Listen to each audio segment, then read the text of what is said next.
Edustaja Myllykoski.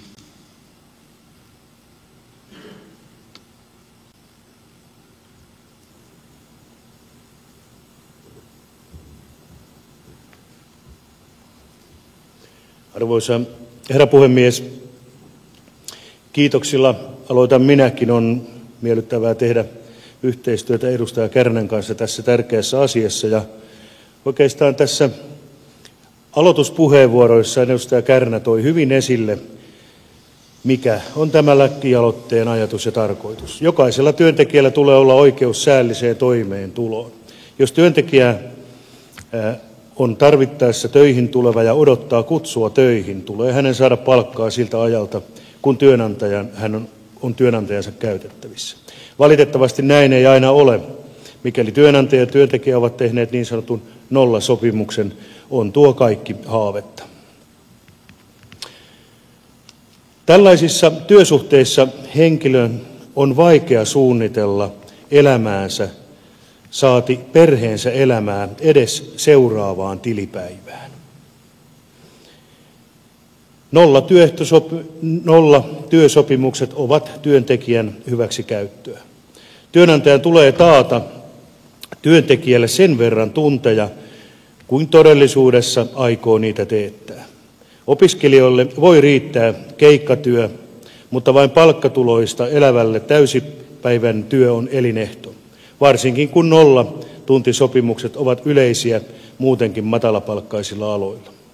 Arvoisa herra puhemies, vuonna 2011 vastentahtoista osa-aikatyötä teki Tilastokeskuksen työvoimatutkimuksen mukaan 82 000 henkeä.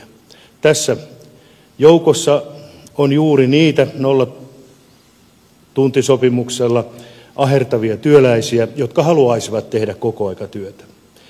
Osa-aikaisten työntekijöiden asemaa yritettiin parantaa säätämällä työsopimuslain 2. luvun 5. pykälää niin, että työnantajalla on lisää työntekijöitä tarvittaessa velvollisuus tarjota näitä töitä omille osa-aikaisille työntekijöille. Valitettavasti tätä kirjausta ei ole noudatettu. Vastentahtoista osa-aikatyötä tehdään monella alalla siivouksesta teknologiateollisuuteen. Erityisenä häpeäpilkkuna voidaan mainita valtion monopoli Alko, jossa esimerkiksi 10-tuntista työviikkoa on tietojemme mukaan teetetty toistakymmentä vuotta.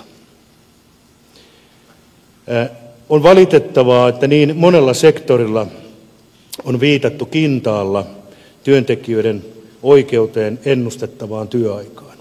Ansiosidonnainen työttömyyspäivärahan edellytyksenä olevaa työssäoloehtoon luetaan vain ne viikot, jolloin työntekijä on työskennellyt vähintään 18 tuntia viikossa. Moni osa-aikainen aikatyötä tekevä jää paitsi tästäkin työssäoloehdon täyttymisestä ja siten rajautuu ansiosidotun päivärahan ulkopuolelle. Arvoisa herra puhemies, hieman mielenkiintoiseksi ja jollakin lailla hämmentäväksi tekee tieto, että kolmansista maista tulevilla työntekijöillä on oltava vähintään 18 tunnin viikkotyöaika ja toimeentuloon riittävä palkkataso. Yhden aikuisen taloudessa riittäväksi toimeentuloksi katsotaan 1 000 euroa kuukaudessa. Perheellisillä työntekijöillä raja on korkeampi. Miksi suomalaista työntekijää ei katsota samanlaisin edellytyksin?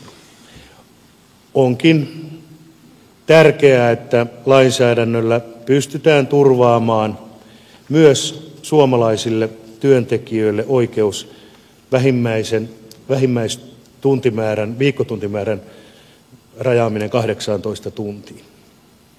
Arvoisa herra puhemies, satunnainen työ on erikseen, eikä tällä lakialoitteella hankaloiteta työttömyysturvan 300 euron suojaosan toteutumista. Sen sijaan työsopimuksia, jotka eivät sisällä vähintään 18 tunnin säännöllistä viikkotyöaikaa, tulisi voida solmia vain työntekijän omasta perustellusta toivomuksesta. kuten lakialoitteessamme esitämme. Näin ehkäistäisiin vastentahtoista osa-aikatyötä, mutta mahdollistettaisiin esimerkiksi opiskelijoiden osa-aikainen työssäkäynti. Edustaja Kontula.